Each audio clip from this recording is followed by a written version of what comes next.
this week. I may even just zip today, but probably not. So we'll see. We left off around Act 3, Scene 1, right around line 100, when Hotspur, right after Hotspur essentially says, this map isn't drawn fairly. I don't get enough, okay? And he and Mortimer and Worcester and Glendower kind of go back and forth. Glendower eventually leaves, okay? And Mortimer says to Hotspur, Barrett, keep in mind, I know it's really hard to keep all these characters set. Mortimer is Glendower's son-in-law now because he married his daughter, and he's Hotspur's cousin. So he says, "Fie, cousin Percy, how you cross my father." Hotspur, "I cannot choose." Cannot choose what? He's going to go on and kind of explain a little bit. "Sometimes he angers me with telling me of the mold warp and the ant and blah, blah, blah, blah, blah." Right?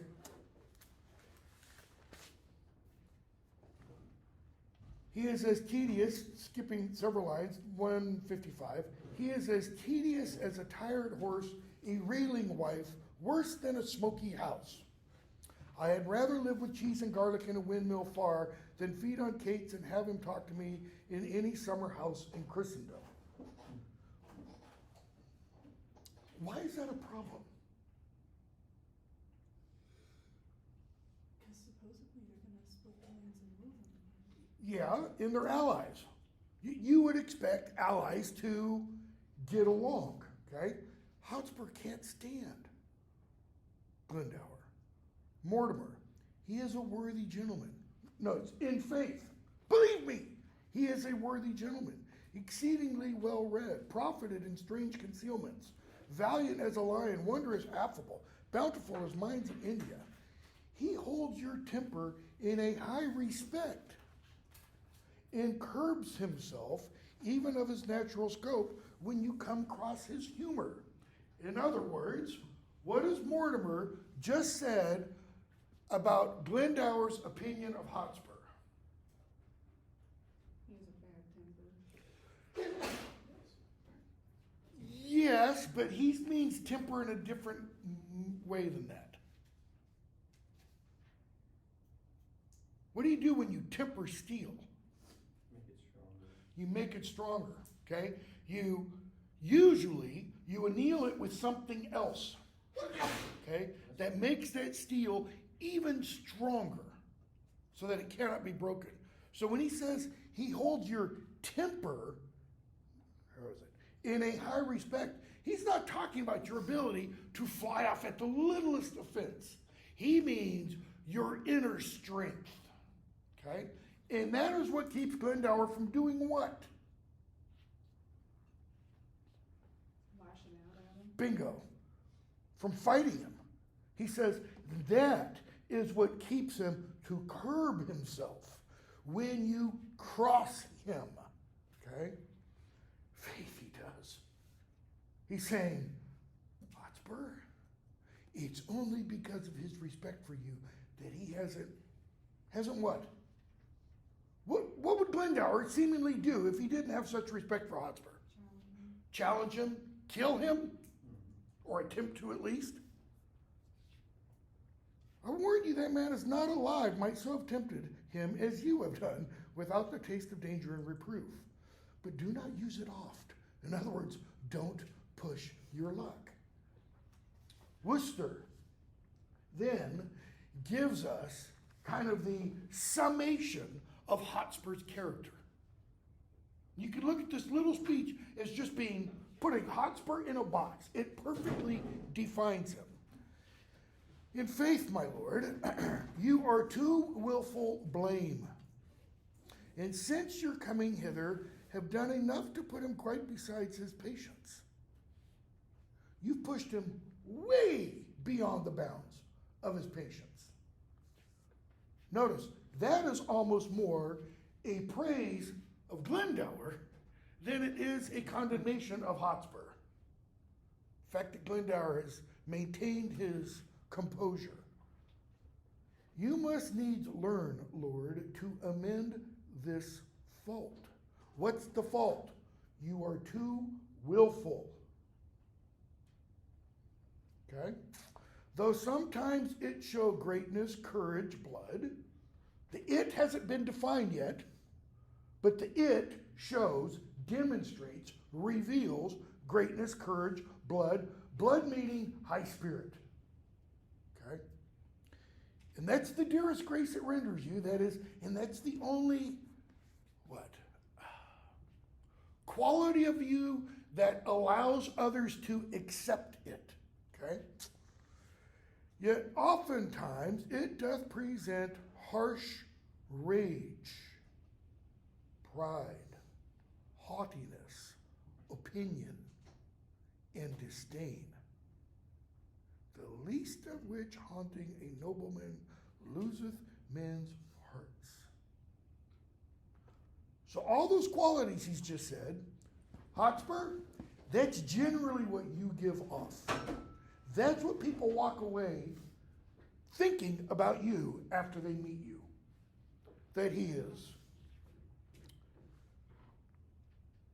full of rage. He has a defective manners, meaning he lacks manners. He is discourteous. And for a nobleman to be called discourteous, that's about the worst thing that could happen. Because it means you don't belong with the court.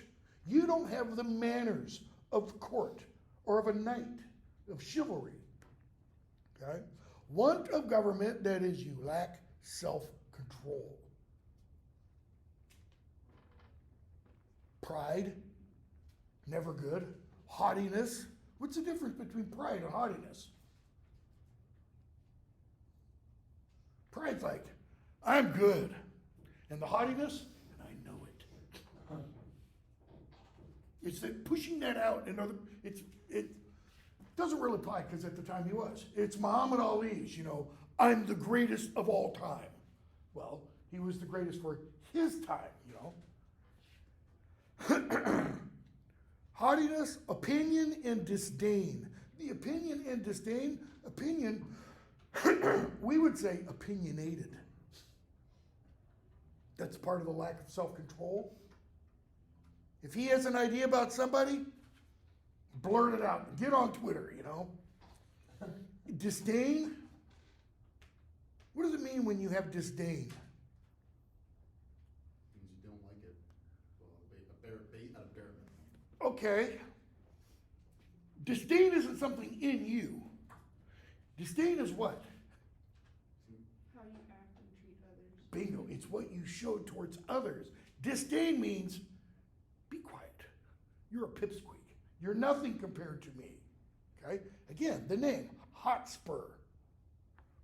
Red hot iron or steel. The least of these. Notice, Worcester doesn't tell us what is the least of these. But he's saying the least of these, whichever that is, haunting a nobleman loseth men's hearts. If the least of these haunts, it moves around a nobleman. In other words, it's like rumor spreading around a nobleman. It does what? What does it mean? It loseth men's hearts. It makes people disloyal. Makes people disloyal, makes people not like you, makes people not want to follow you, makes people not want to be around you, etc. Okay? We could go from here straight into politics, but I'm not going to. But this is a very political play. Back in the 70s, late 60s, early 70s, Henry IV was read as Richard Nixon. And pretty much every political age kind of does that. It really doesn't matter who the president is, because every president, in order to become president and maintain position as a president, has to be a bit of a Machiavellian. You got to be willing to stab people in the back. Isn't it like the opinion of basically every presidential historian that in order to be president, you have to be at least a little bit of a psychopath? I don't think I've ever heard that one, but... Because you have to think you're good enough in order to be president. Yeah, that's not necessarily a psychopath. That's an egotist narcissist. Yeah, at least a narcissist. There's got to be that element. My own personal thing, anybody who's running for president, I'd probably rather have somebody else. Because if you're running for it, it means I think I'm the only person out of 350 million that can do this job or can do the job the best. Really? That's pretty haughty. So it loseth men's hearts and leaves behind a stain upon the beauty of all parts besides. And we could go off into a theological discussion here, because that is very reminiscent of John Calvin's idea of total depravity. That is, you can have all these beautiful qualities, but every one of them, Worcester is saying, is touched by a stain, Hotspur.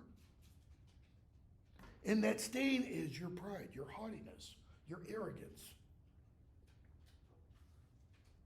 It leaves behind a stain upon the beauty of all parts besides, beguiling them of commendation. Beguiling there kind of means robbing. Because people can't see the real, the good, the courageous, the brave you, because it has been tainted by these other aspects of your character. Now, this is really interesting. We get this description of Hotspur, because what did we hear Hal say in his little soliloquy? He's hiding under what? All of these kinds of comments. He's making everybody think these kinds of things about him are true. Only not the bravery, not the courage, but what? Being a carouser, being a gambler, being dissolute, being a womanizer, all that kind of stuff. And it does what? It beguiles the real Hal of commendation, which is why he says, when the time comes, I'll push all that away. Okay? Hotspur. Well, I am schooled. Is it that, or is it, well, I am schooled? What does he mean? Well, you put me in my place, didn't you? That was a fine little lecture, cousin. Did any of it sink in? No.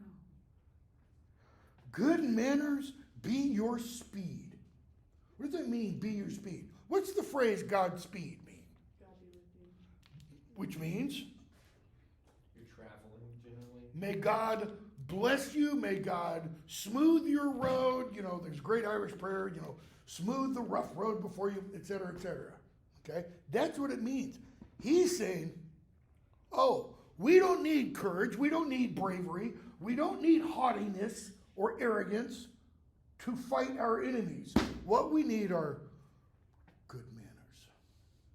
That's it. Good manners are going to win the world. Okay? What's Hotspur being here? Sarcastic jackass, sarcastic jackass. Is he right? Yeah. Good manners never won a war. Yeah, but after the war. That's very important. World War II was born when? 1939. Nope. That's when Germany marched into Poland. Treaty of Versailles. Bingo. Treaty of Versailles. Because the allies of World War I rubbed Germany and its Axis allies nose in the crap and said, you will pay reparations for everything. That in and of itself planted the seeds for Hitler to rise. Because what did Hitler do? He worked on German, not guilt, German anger for how it was treated after the war. Which is why, after World War II, yeah, we had the Nuremberg trials and everything, but what happened after World War II? Did we rub the Japanese nose in it? Or Germany's? No. We, the United States, not Britain, not France, not Russia, rebuilt Japan and Germany. So that in the 60s and 70s, their economies, not literally, but essentially, overtook ours. Okay? So, here come our wives. Let us take our leave. And he seems to be saying by that, well, this is obviously more important. Let's go fritter away. And what do we see the remainder of that scene? We see Mortimer talking with Glendower, Glendower's daughter, Mortimer's wife. Mortimer doesn't have a clue what she is saying because she speaks only Welsh. Okay? And she lulls him to sleep. She kind of motions. Glendower says, she wants you to put your head in her lap, and she's going to sing you to sleep, and she does. Hotspur sees that, and notice what he does around line, 220 or so, 225 or so. He says, "Come, Kate," his wife, "thou art perfect in lying down," probably a bit of innuendo, double entendre there. "Come quick, that I may lay my head in thy lap." And I can't help this little scene between Hotspur and Lady Percy is redolent of Hamlet and Ophelia. In Act 3 of Hamlet, where we get to play within the play. And Hamlet puns about putting his head in Ophelia's lap, and he makes a couple of what we would consider off-color jokes. Shakespeare's day, he had the groundlings down there in the yard, probably just hooting and hollering over all the dirty jokes that Hamlet was making. Because that scene in Hamlet, you'll see, is just rife with dirty jokes. Okay? She says, "Go, ye giddy goose." In other words, what's up with you, Hotspur? Why are you being so silly? What did we see the last time Hotspur and Kate were together? Kind of an argument. Kate wants to find out what's going on, and Hotspur's, he's blowing her off entirely. He's not listening to her. Now, it's like all of his attention is on her. She doesn't understand why. "Now I perceive the devil understands Welsh," and he goes on and makes a joke. "Lady Percy, then should you be nothing but musical, for you are altogether governed by humors." Humors, this medieval idea of the things within your body, these four elements or essences that determine your character, depending upon how they are mixed in you. What is she saying to Hotspur? What is he not governed by? Reason. By saying he's governed by humors, she's saying, Hotspur, you're governed by your passions. Okay? Why is that important? Well, you go way back to Aristotle, and Aristotle said the human individual has three faculties: the mind, the reason, the will, and the passions. The mind is up here for a reason. It's to govern everything down below. The will is found here in the chest to govern what's down below. The down below, the belly, is essentially where the passions are. Spleen, bile, all that kind of stuff. Okay? So, somebody's alarm is going off. They keep talking back and forth, and Hotspur tells Kate he wants her to sing. The Welsh lady is singing. Okay? She says, "No, not me. Not yours, in good sooth." And so he goes on, and he makes all kinds, there's a whole bunch of little verbal jokes, which is why you got a long series of glosses at the bottom of that. She says, "I will not sing." Glendower, come, Lord Mortimer. You are as slow as hot Lord Percy is on fire to go. Notice, hot Lord Percy.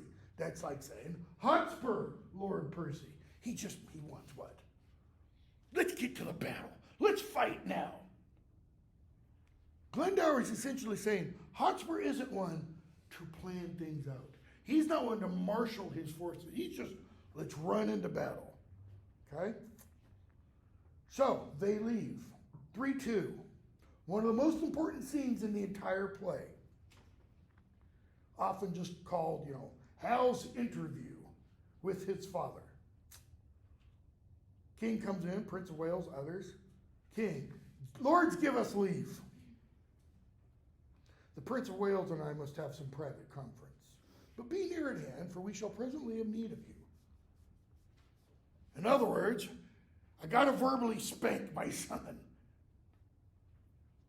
I know not whether God will have it so for some displeasing service I have done. that in his secret doom out of my blood he'll breed revengement and a scourge for me. But thou dost in thy passages of life make me believe that thou art only marked for the hot vengeance and the rod of heaven to punish my mistreadings. What's he mean? You're a scourge from God. You're born from me to do what? To punish me. For? His wrongdoings. My mistreadings, my wrong walking. Not literal walking. Go back and look at the Old Testament. Go back to the book of Genesis. And all the promises God makes to quote unquote his people. And there's 2 or 3 things there.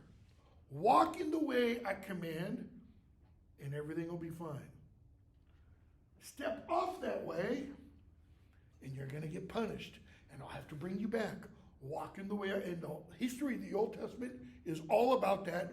Going in the right way, taking a detour, getting punished, getting back on the right way, wash, rinse, repeat. All throughout. Okay? Tell me else. Give me some other thing to believe, Hal. Could such inordinate and low desires, such poor, such bare, such lewd, such mean attempts, such barren pleasures, barren, having no purpose, producing no good, rude society, as thou art matched with all and grafted to. What's that grafted to mean?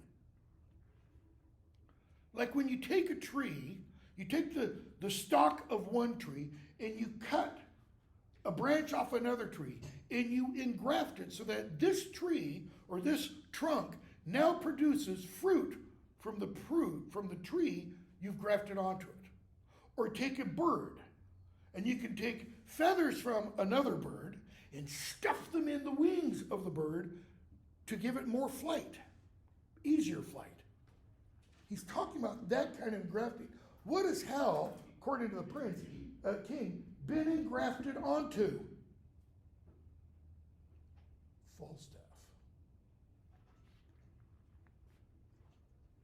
As thou art matched with all and grafted to, accompany the greatness of thy blood and hold their level with thy princely heart. So everything from 12, could all these things, what? Go along, what's he mean with the greatness of thy blood? This idea is foreign to Americans because of how this country was founded.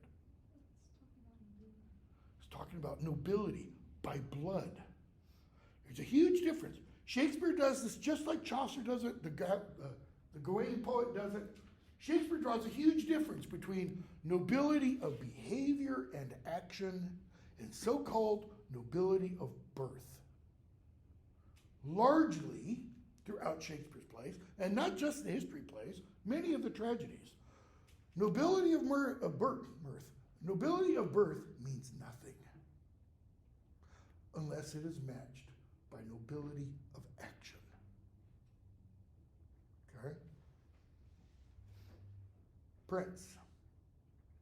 So please, Your Majesty, I would I could, that is, I wished that I could quit all offenses with as clear excuse as well as I am doubtless.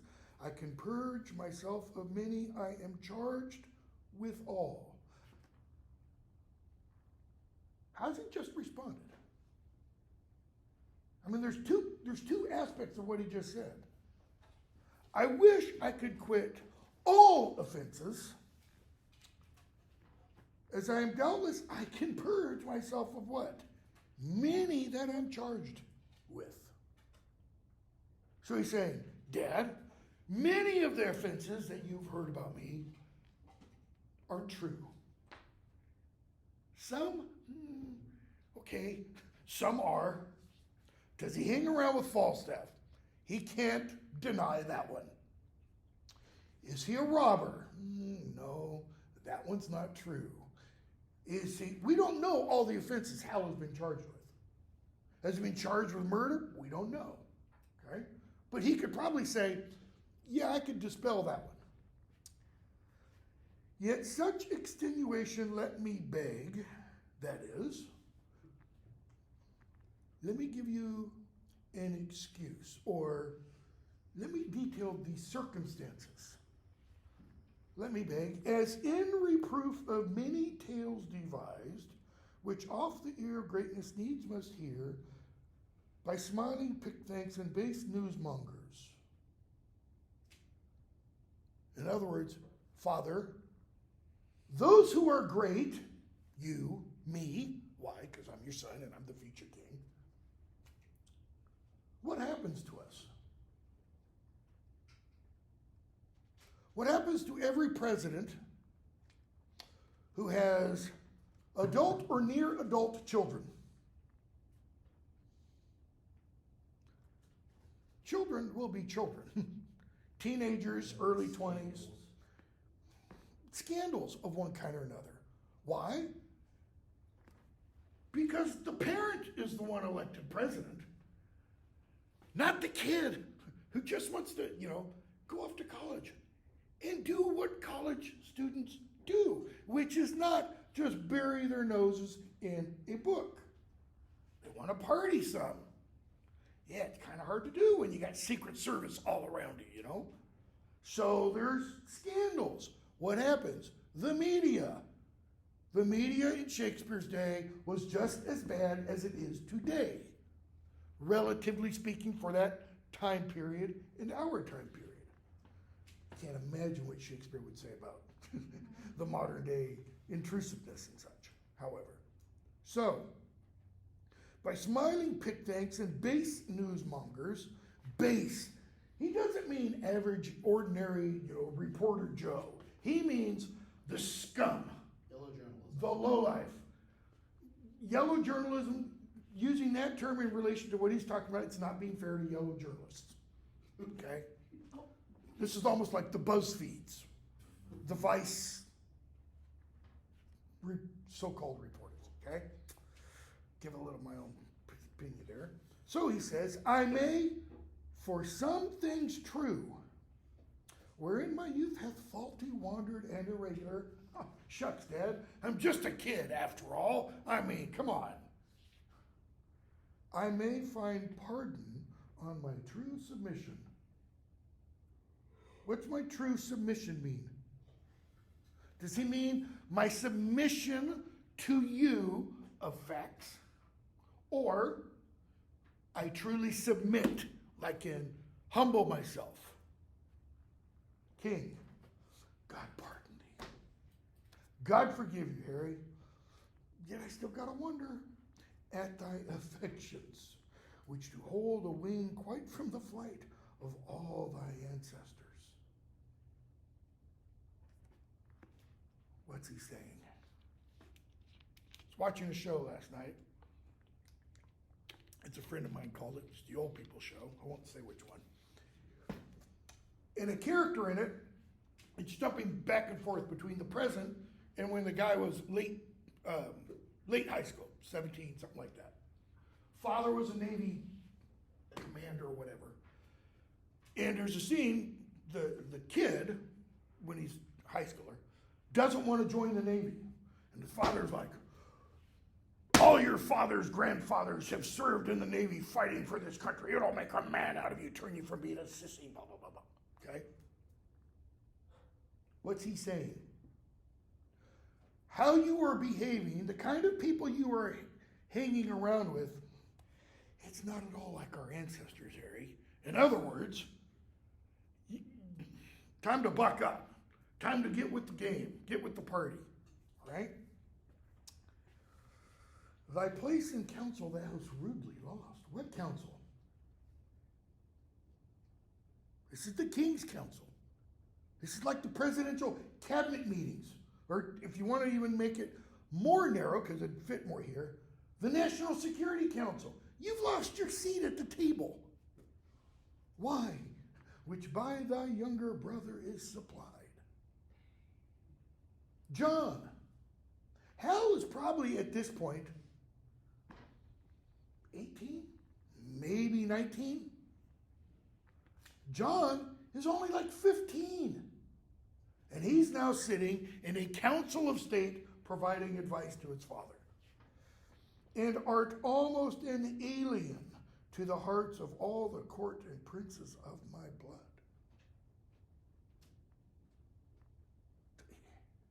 They haven't seen you. They don't know what you think. You've become so foreign to them, you're like an outsider. The hope and expectation of thy time is ruined. Notice, he doesn't say stained. What's that? The hope and expectation of thy time. The hope that people place in you as future king, and the expectation, what? That you will rise to the occasion. There was always great concern for the last 50 years of whether or not Charles, now king, would be able to step into his mother's shoes, so to speak. Opinion today is he's done a pretty bang-up job so far. Of course, he hasn't had to do much, okay? What about the next one in line? What is it, William? It's William. If something happens to William and his kids, they accidentally all die, who's next in line? Harry. You got to imagine, most Brits today are probably going, God save William and all his children, because there's Harry becomes king. Harry's not shown himself, okay? Really, not only the last couple of years with the book against the family and all that kind of stuff, but even before, other than his stint, what was it, 5 years, 4 years, flying helicopters in. I think he flew helicopters, or is that what? I know William flew helicopters. I think Harry did also in Afghanistan. I think he did 2 tours. Okay. Other than that, kind of a dissolute lifestyle. The hope and expectation of thy time is ruined, he says. Ruined. That means obliterated, damaged, destroyed. And the soul of every man prophetically do forethink thy fall. I don't care your politics, doesn't matter. If we were to try to, apply this to today, who's he talking to? If we apply this to today, not England, United States. Joe Biden? Nope. Joe Biden would be the one talking. Hunter Biden. Except he's not in line for the presidency. Kamala Harris. Oh, yeah. Okay, your very reactions, huge polls. So nobody wants Kamala Harris to be president. Well, Some people. 62% don't want Kamala Harris to be president. She's got a lower approval rating than Biden does, like 35%. Mostly, she's just not ready. That's what, you're not ready, Hal. So why is he telling him this? Why doesn't he just cut him off? Disavow him. Well, because he is next in line. Yeah, but King could, what's the word you use to not disavow your child or whatever? Not disinherit, because, or he could kill him, but. So, he says, the people think you're not up for it. Had I so, and he gives this long, long speech. It's a great speech, okay? And what does he tell us in this, beginning line 39, all the way down to the end. What does Henry IV tell us? And this is one of the speeches that back in the 70s made my dissertation director, who was a lot younger than I was back in the 70s, old Southern Democrat and stuff, said, this is what we all thought about Nixon at the time. That Nixon kind of followed Henry IV's thing, because what does he say? Had I so lavish of my presence been, so common hackneyed in the eyes of men, so stale and cheap to vulgar company, opinion that did help me to the crown had still kept loyal to possession and left me in reputeless banishment. Had I so lavish, what does the so do in that sentence? It's an intensifier, right? It's making it more emphatic. But it's also implying a comparison. As lavish as who? In common hackneyed in the eyes of men. What's common hackneyed mean? It'd be nice if we had TVs around this room. We could say, there, and newspapers. He's saying, had I been so present in the public's eye as you. He's saying, how? The people see you too much. Stale and cheap to vulgar company. You guys don't remember Bill Clinton's presidency? I know the scandal. Pardon? We know the scandal. Well, I'm not talking about Monica Lewinsky. We knew things had changed. Let me put it this way. In terms of the job of running for president, when two seemingly little things happened during the 91-92 election. One, Bill Clinton went on a TV show that no one had ever been on before. Well, one reason the TV show was relatively new. It was a late night show. And two, he was interviewed, if I remember correctly, by somebody from MTV, and he talked about something that prior to then would never have been talked about in public. The one thing is he went on the Arsenio Hall show. Arsenio Hall was a hot new, comic actor, had a late night show and stuff, and played the saxophone, showing I'm cool. I've seen footage of that. I'm cool. Okay. Two, on MTV, he talked about whether or not he wore boxers or briefs. Okay. He is saying, TMI. He said, if I had been like you are, Harry, Hal, what? I would still be in reputeless, no reputation, banishment. Nobody would think about me. Nobody would even care about me. So he says, a fellow of no mark nor likelihood. No mark, no attention, or likelihood that is ever to come back. When Richard Nixon left the vice presidency in 1960, when JFK got elected, what did he do for the next 8 years? Nothing. He stayed out of the media's eye. He ran for president in 1960, narrowly defeated by JFK. And then he just went off to San Clemente, his house and property in California. Did not talk to the media. Why? He hated him for one thing. Media hated him too. And then he ran for president in 68 and got elected. And one of the reasons he got elected was because he stayed out of the hubbub. I mean, he issued, statements like, for example, when Kennedy was assassinated and things like that. But then ran. When Reagan left the governorship of California, he kind of stayed out of public view after that. Okay? He wrote articles, he wrote letters to lots of people, but he didn't do much until he ran for president in 1976 against Gerald Ford. Okay? That period of quote unquote banishment, self-imposed on their parts, enabled them to lay low and for lack of a better term, kind of an aura to develop. He's saying, see, his banishment would not have been like going off to San Clemente or going off, Reagan to his ranch. What's he talking about banishment?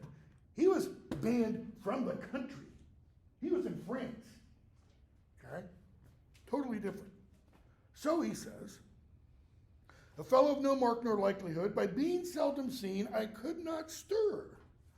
But like a comet, I was wondered at.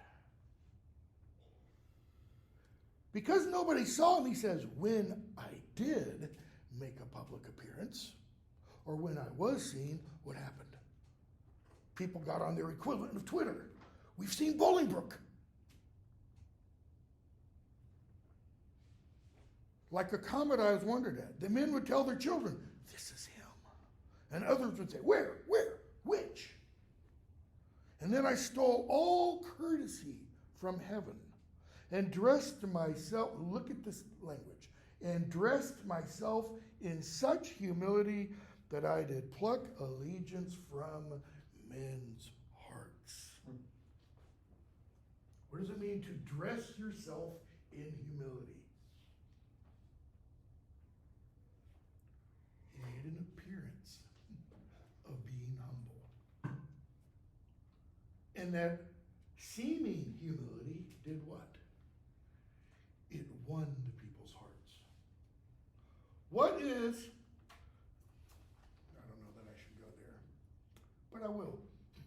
Because what the hell? You know, you only live once. Leave all the sex stuff out. What is one of the things that most angers so many Americans, 47% or something like that, about Donald Trump? He's very, opinionated. His lack of humility. He's pompous.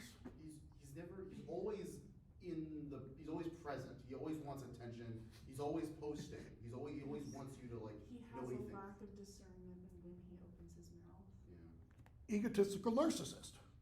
Okay?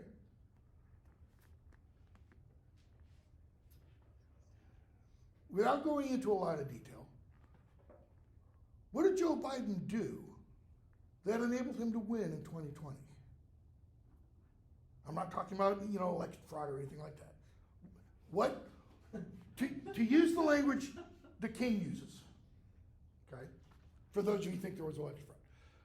To use the language the king uses, what did Joe Biden dress himself in? Like a sweet old man. He's a public official. Sweet old man, good official, blah, blah, blah. What did he say he would do? What was his inaugural address? All about unity. I'm going to unify the nation. We're going to bring all together. There's not going to be red and blue. I'm just kind of echoing Obama. It's not going to be the red states and blue states. It's going to be the United States, blah, blah, blah. Okay? Again, trying not to get into dangerous territory. How is he governed? Has he done that? Has he attempted? No. That very day, he issued like 20 executive orders. Not one of them was designed to, we're all in this together, kind of a thing, okay? He dressed himself, he says, in such humility. Why did he dress himself in it? Like putting on that royal ermine cloak. Where's humility? It comes from being here. Everything he says is, of course I'm not really humble. I'm the frickin' king. I rule the world, essentially. Loud shouts and salutations from their mouths, he says, even in the presence of the crowned king. Thus did I keep my person fresh and new. Meaning his person, his image. He wasn't plastered across the media. My presence like a robe pontifical again. Notice what Henry IV is telling us. He is aware of that, I would say, many politicians today still don't fully get. You got to be a great actor.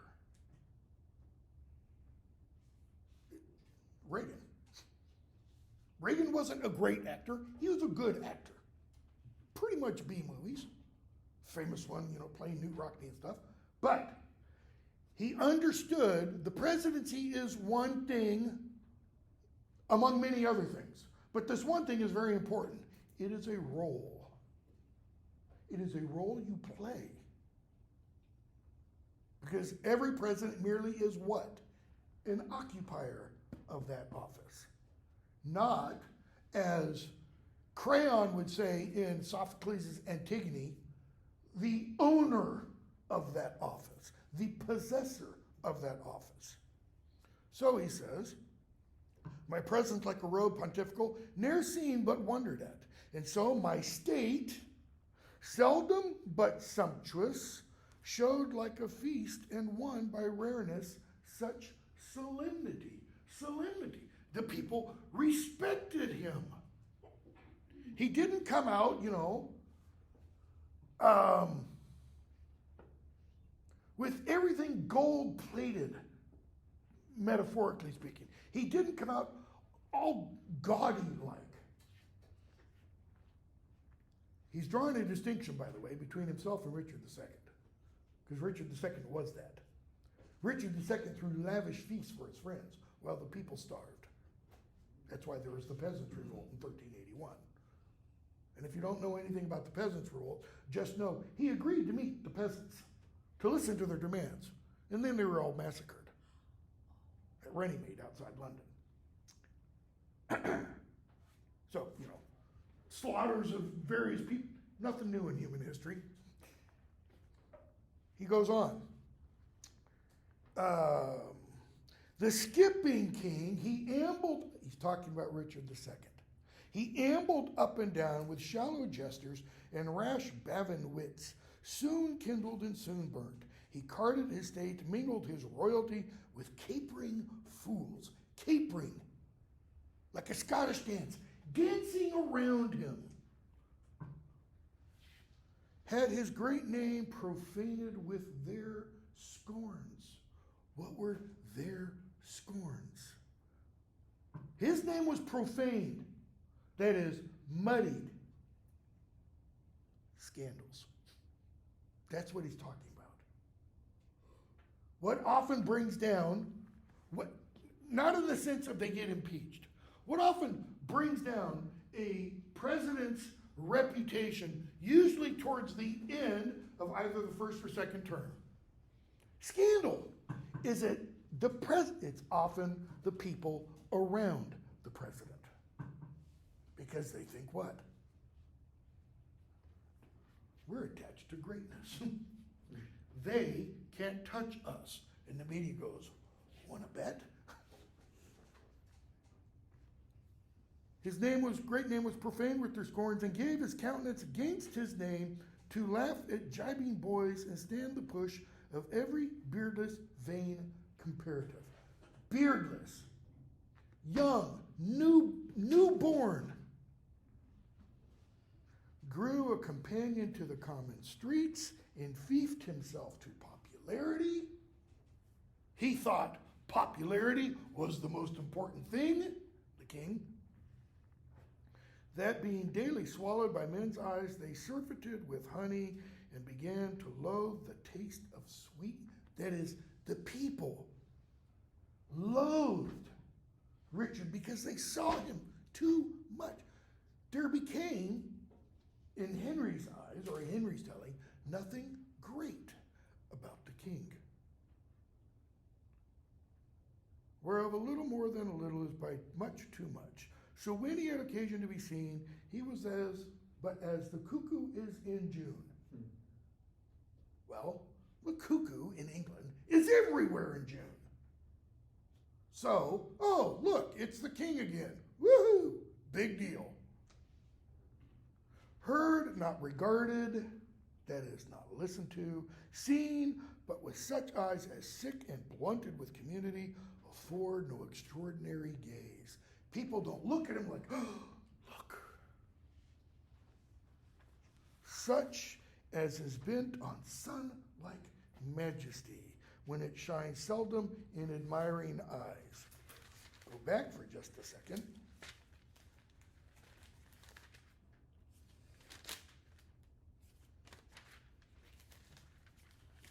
to Hal's soliloquy at the end of 1:2. What does he do? He says, I will be like the sun coming out from behind a gloom. The exact language Henry uses.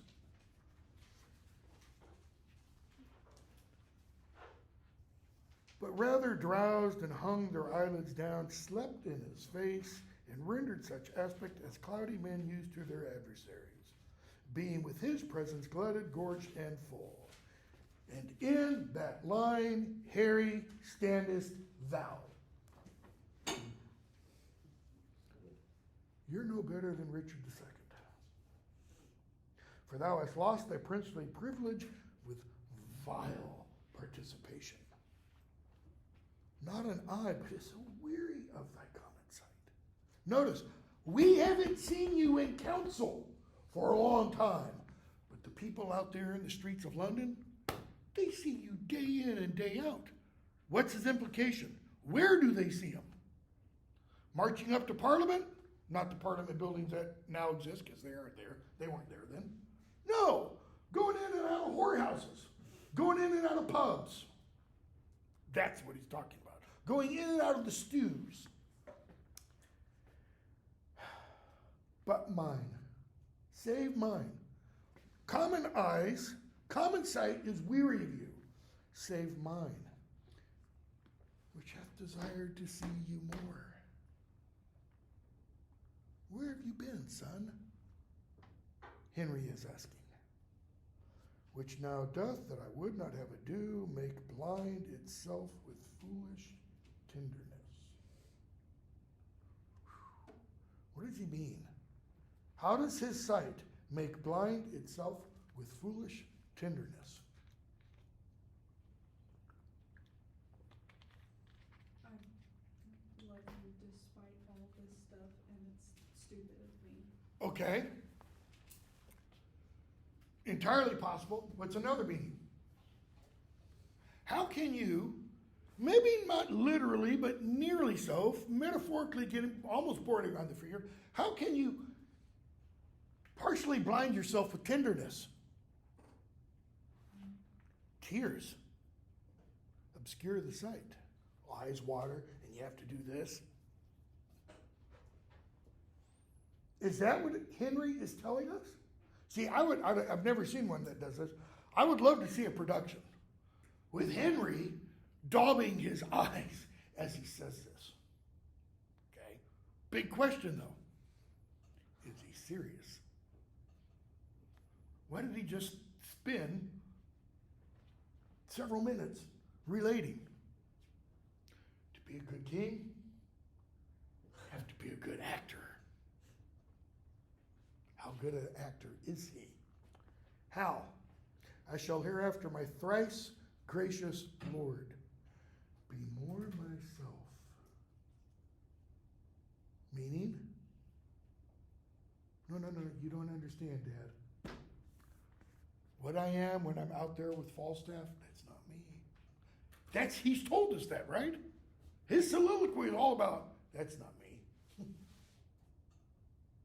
I'm putting on an act. Just like his father says, one must do.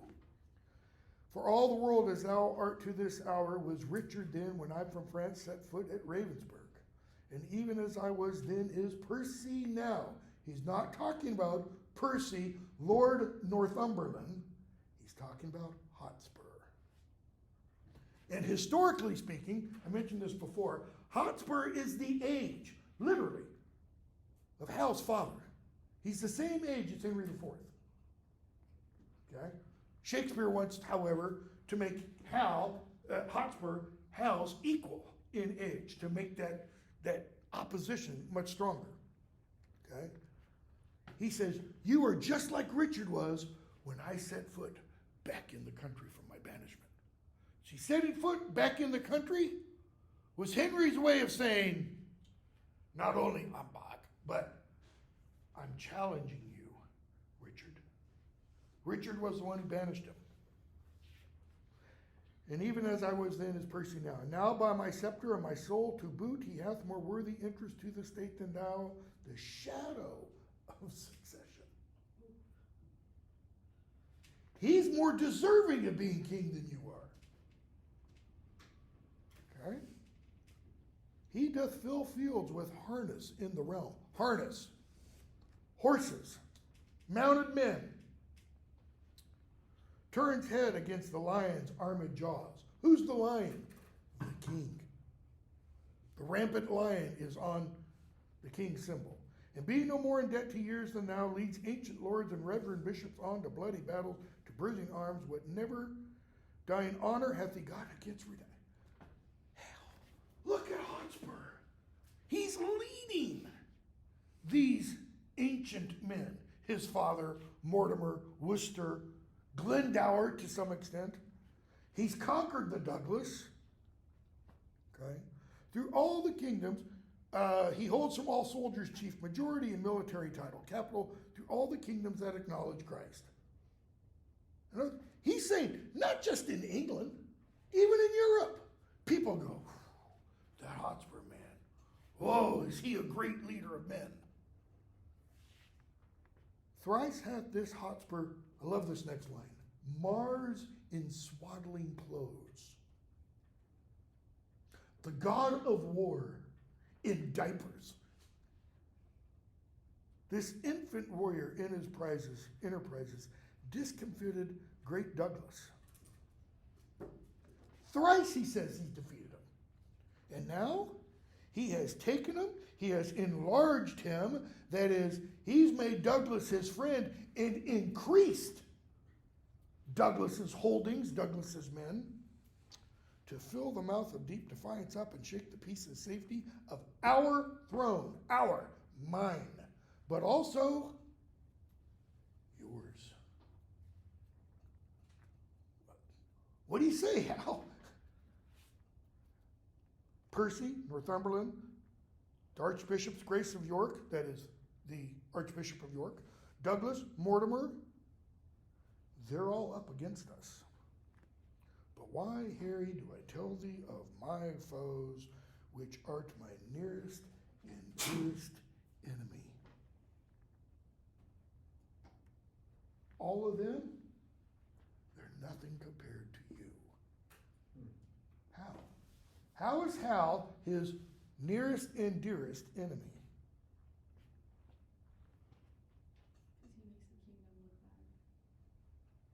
Or more specifically, he makes the king look bad. Thou that art like enough through vassal fear, base inclination, and the start to spleen, to fight against me under Percy's pay. How? I think you might even go to war against me, paid by Hotspur. To dog his heels and curtsy at his frowns, to show how much thou art degenerate. What's degenerate mean? Not generating anything. Unborn. From, good grief. Unborn from what? Not my child. Okay? I mean, that's pretty damning language. Prince. So he gets a nice long speech. What's he going to do? Is he acting? Do not think so. Do not think, what's the so? What does he want his father not to think? Thus. I'm not going to go to war against you paid by your enemy. Okay? You shall not find it so. God forgive them that have so much swayed your majesty's good thoughts away from me. I will redeem all this on Percy's head. Redeem means requite. Okay? I'm going to pay it back. And in the closing of some glorious day, be bold to tell you that I am your son. Notice, nice, short, simple, single-syllable words. When I will wear a garment all of blood and stain my favors, that is his face, in a bloody mask, which washed away shall scour my shame with it. Notice the theological language. The blood will wash away his sins. And that shall be the day when ere it lights, that this same child of honor and renown, this gallant Hotspur, this all praised knight, and your unthought of Harry chance to meet. For every honor sitting on his helm, would they were multitudes, and on my head my shames redoubled, for the time will come that I shall make this northern youth exchange his glorious deeds for my indignities. In other words, how's he going to make Hotspur exchange all of his glory with Hal's indignities? With Hal's sour, crappy reputation?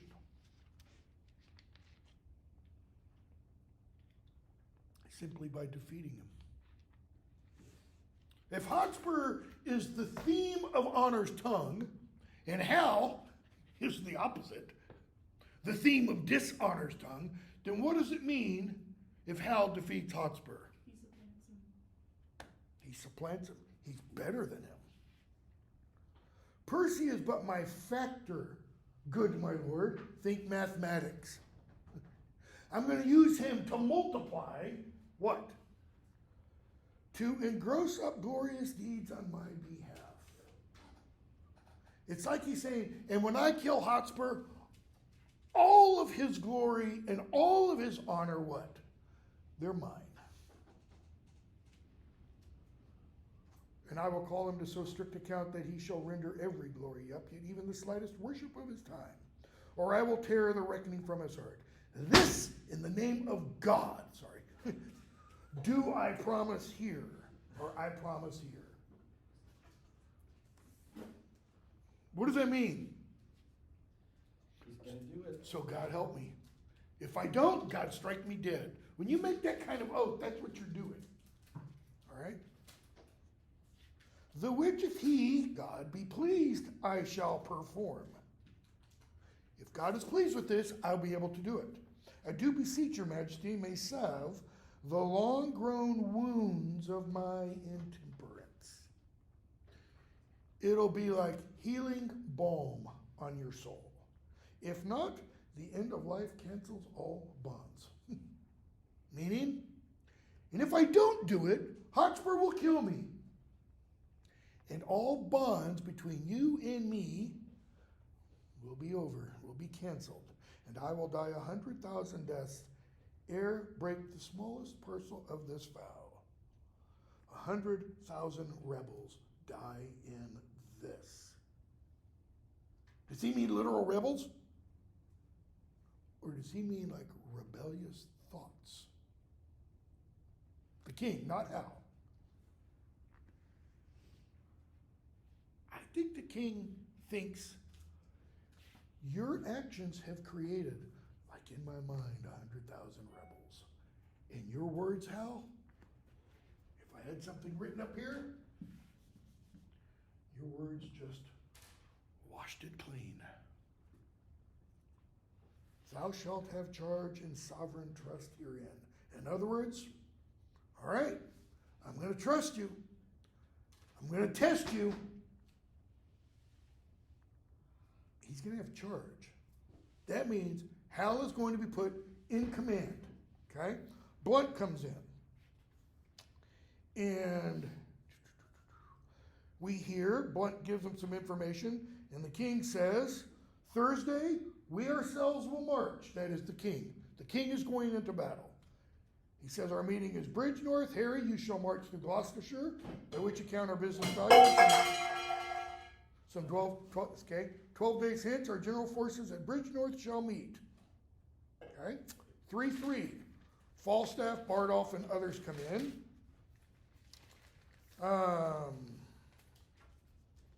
Which I'm going to skip most of. End of that scene, very end of the scene.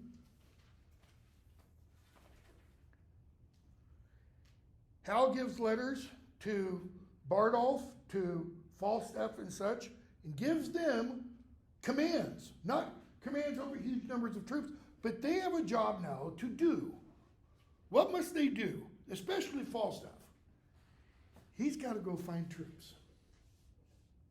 He has to press men into battle. And he tells Falstaff where to meet him. And he says, there shalt thou know thy charge, there receive money in order for their furniture. That is, for the men you will have to raise. Okay? Act 4.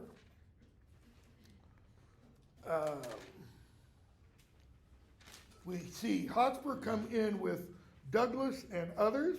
And Douglas says, we're going to go through this kind of quickly. Douglas says, line 10, thou art the king of honor. Now, coming from Douglas, that's like the highest praise you can get. The Douglas, medieval lore, and it wasn't just one, it's passed down father to son, that title, but the Douglas was always one of the most feared knights in the Scottish military, in the Scottish nobility. No man so potent breathes upon the ground, but I will beard him. Okay, you got a gloss down there for line 11. I am ready to defy anyone alive. Who what? Who says Hotspur isn't the king of honor?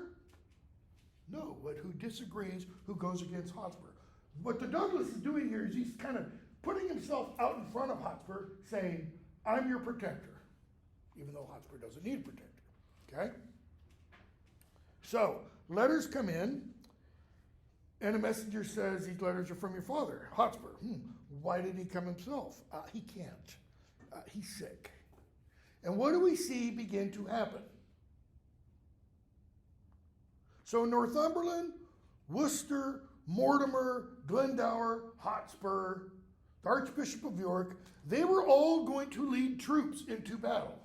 Now Northumberland says, I can't. I'm sick. I've got a runny nose. What does that mean? Those troops are going to be delayed. And we start to see the rebellion, so to speak, maybe not fall apart, but grow weaker. Okay? Hotspur reads the letter. Worcester asked, is he still in bed? The messenger says, he was when I set forth. That is, he's really sick. He was much feared by his physicians. That is, they thought he was going to die. Worcester, oh man, this is really bad news.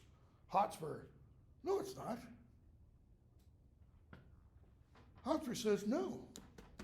This is even better. Why?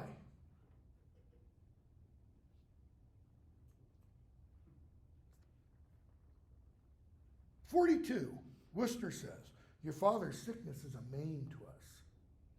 A maim. It cripples us. Hotspur, a perilous gash, a very limb lopped off, and yet it is not. Anybody reminded of any popular film? 'Tis only a flesh wound.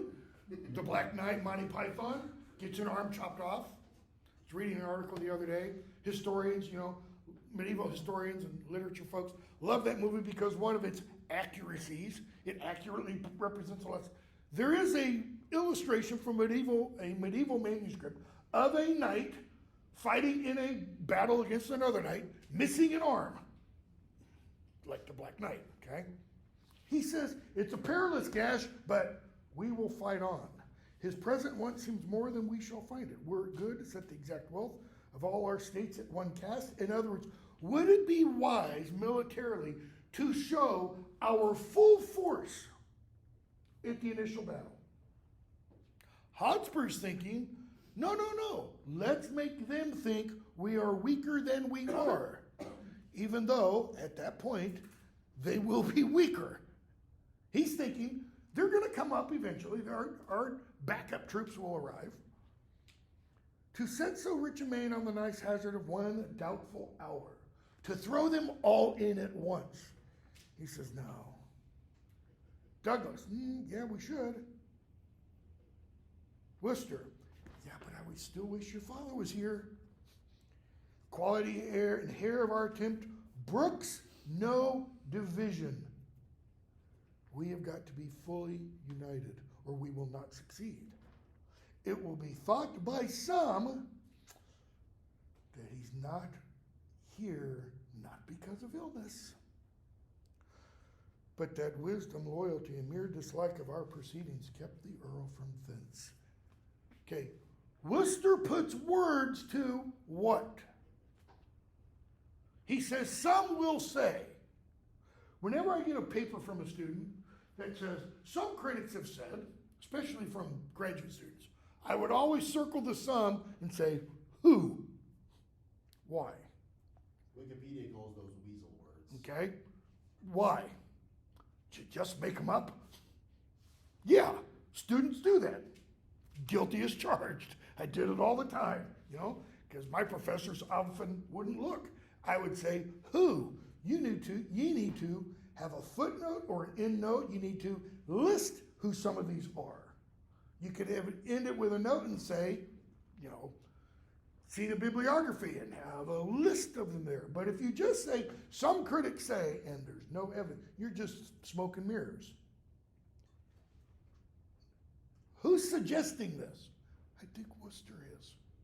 I think Worcester is going, yeah, but some will say, me. Northumberland's chickening out. For well you know, we of the offering side must keep aloof from strict arbitrament and stop all side holes, every loop from whence the eye of reason may pry in upon us.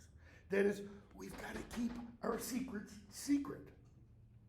This absence of your fathers draws a curtain that shows the ignorant a kind of fear before not dreamt of. Now, does that mean draws a curtain, pulls it closed? Or pulls it open and shows the man behind the curtain turning the wheels and knobs? Hotspur, no, you're going too far with this. He says, I rather of his absence make this use. It lends a lustre and more great opinion, a larger dare to our great enterprise than if the Earl were here. For men must think, if we without his help can push against the kingdom, just think what we would do with his help. What's Hotspur talking about? Think of the fame.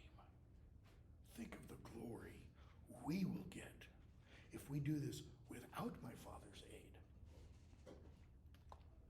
Now, Northumberland really is sick. Bear in mind. Okay?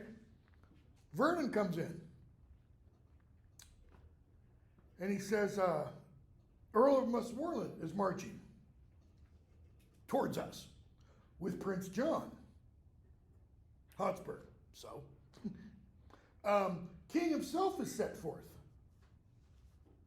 with strong and mighty preparation. Hotspur. So, it's essentially what his 4 lines mean. All furnished, all in arms, all plumed like ostriches that with the wind, blah, blah, blah, blah, blah.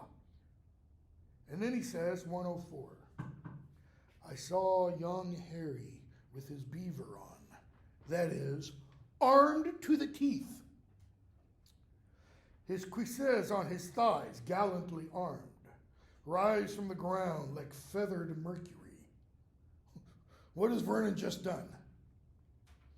He's compared young Harry to a god, and vaulted with such ease into his seat as if an angel dropped down from the clouds to turn and wind or wind a fiery Pegasus in which the world with noble horsemanship.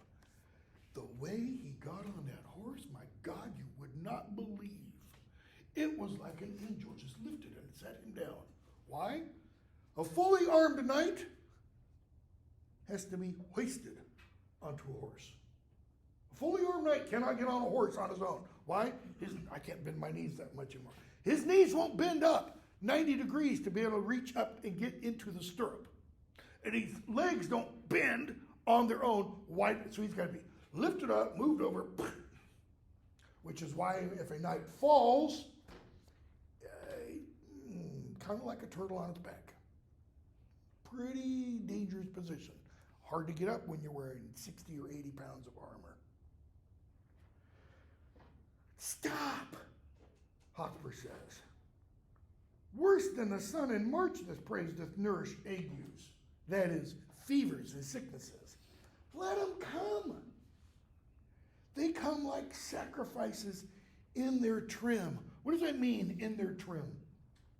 Sacrifices prepared, animals prepared for sacrifice. Maybe garlands around their necks, all decked out. They're just ready for the slaughter. He says, come, let me taste my horse, 119, who is to bear me like a thunderbolt against the bosom of the Prince of Wales. Hairy to hairy shall hot horse to horse meet and ne'er part to one drop down a corse. A corpse, dead.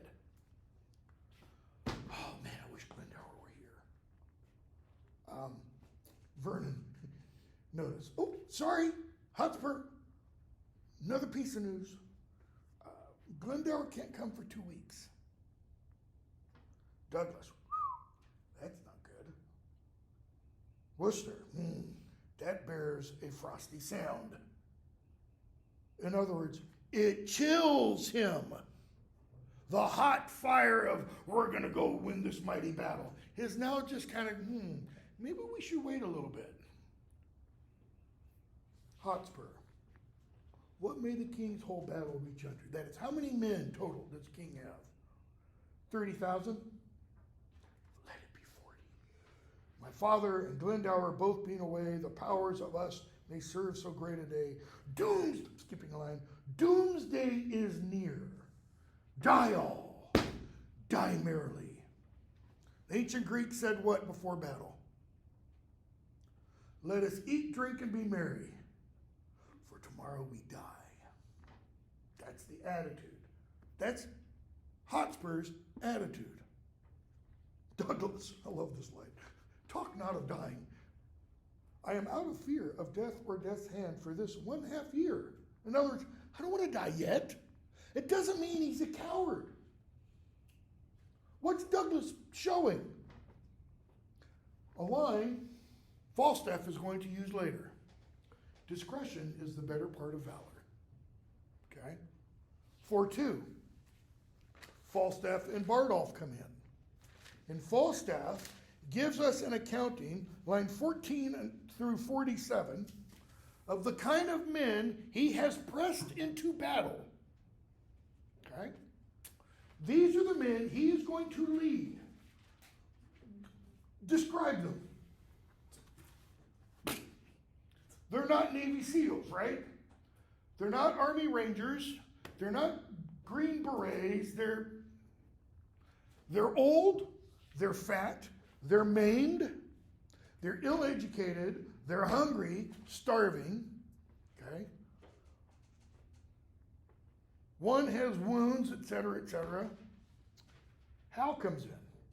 Hal looks at the men Falstaff has. As does Westmoreland come in. The prince says, line 63, when Hal asked, whose are these fellows? Mine, Hal, mine. I did never see such pitiful rascals. Tut tut. Good enough to toss. Toss where? Toss how? It's cannon fodder. Good enough to throw into the meat grinder. Food for powder, food for powder. They'll fit a pit as well as better. Is that the kind of idea you want your quote-unquote leader to have when you're getting ready to march in battle? What has ever been the case for infantry? They're called grunts. Why? Because they're the ones who are always in the forward positions. They're always the ones to take the ground, take the hill, and what happens in that taking of the hill? One after the other. Okay? Tush men, mortal men, mortal men. They're good enough to die. That's what Falstaff is saying. Westmoreland, aye, but Sir John, methinks they are exceeding poor and bare, too, beggarly. Westmoreland's point is what? These aren't men prepared for battle. These aren't men ready for battle. These are barely men because of how starved they are. Falstaff. For their poverty, I know not where they had that. For their bareness, I'm sure they never, not my fault that they are the way they are. Prince. No, I'll be sworn unless you call 3 fingers in the ribs bare, but Percy's already in the field. Okay? 4-3. Hotspur, Worcester, Douglas, etc. come in. And Walter Blunt comes to the enemy encampment. He comes with an offer from the king. But you got to give me safe passage, that you're going to let me go. Hotspur, you're welcome. And Hotspur says, man, I wish you were on our side. So, Blunt says, here's what the king wants to know. The king is sent to know the nature of your griefs, and whereupon you conjure from the breast of civil peace such bold hostility. Notice, conjure, like you bring out of the peace that we had, this hostility, teaching his duteous land audacious cruelty. If that the king have any way your good deserts forgot, which he confesses to be manifold, that is, you are deserving of much good. That's what the manifold means. He bids you name your griefs, and with all speed, you'll have your desires with interest. You'll get what you want and more.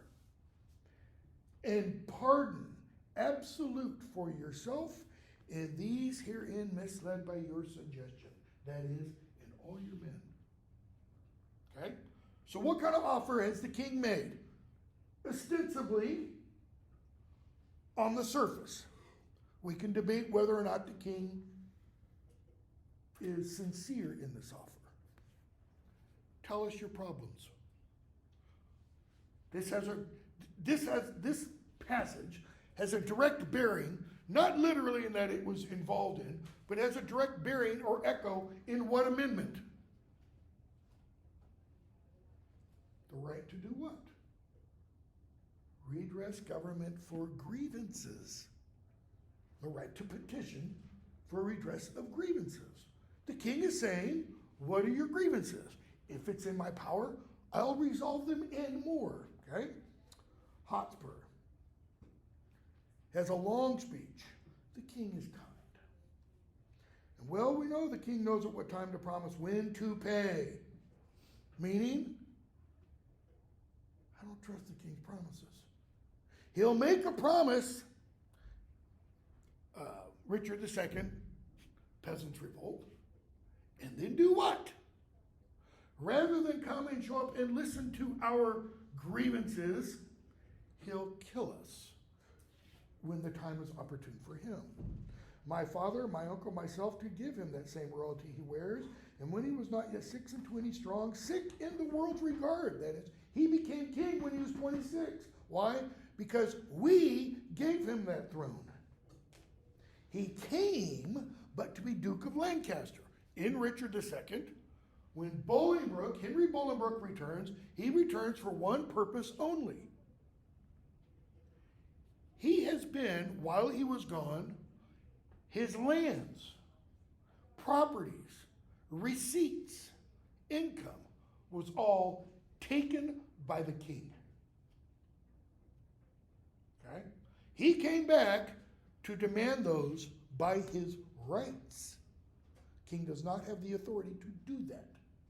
He said, I want my land. I was banished for a time. You've taken everything since I was gone. I want my land back. He did not, ostensibly, come back to depose the king. It was only when the king would not return everything that the pathway to war began. Okay? So, I know it's time to go. Blunt, I didn't come to hear this.